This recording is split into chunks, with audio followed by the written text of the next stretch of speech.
एक छोटे से गांव में रामू नामक एक छोटा सा लड़का रहता था।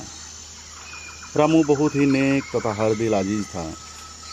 एक दिन वह लकड़ी इकट्ठा करने के लिए जंगल गया।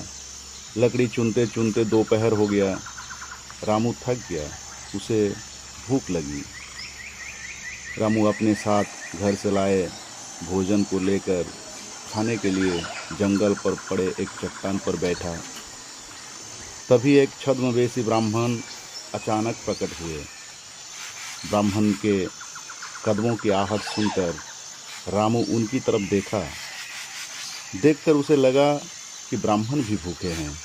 शायद खुद से ज़्यादा ब्राह्मण को भोजन की आवश्यकता है। रामू ने ब्राह्मण से कहा, हे ब्राह्मण, दोपहर की कड़ी धूप में आप काफ़ी कमज़ोर लग रहे हैं। प्रतीत होता है कि आप भूखे हैं। मैं साथ में खाना लेकर आया हूँ, आप इसे ग्रहण करें।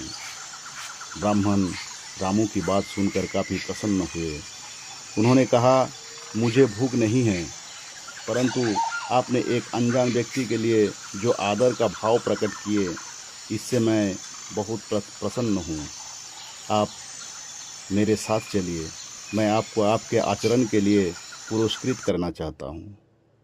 कहते हुए ब्राह्मण रामू को साथ लेकर चलने लगे। चलते चलते ब्राह्मण ने बताया कि मैं ब्राह्मण नहीं, इस जंगल के एक गुफा में रहने वाला साधक हूँ।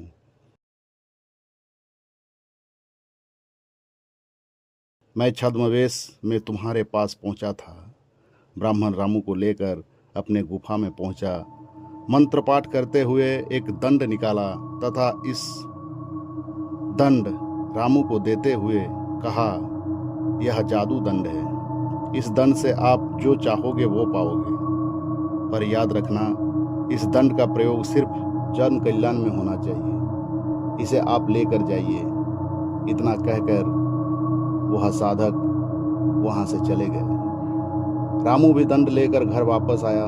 तब से रामू का जीवन ही बदल गया। रामू ने दंड की मदद से गांव के लोगों के लिए स्कूल बनवाए, अस्पताल का निर्माण कराया, पेयजल की व्यवस्था की और गांव वालों की मदद की। रामू को गांव वाले अब ईश्वर का दूत मानने लगे।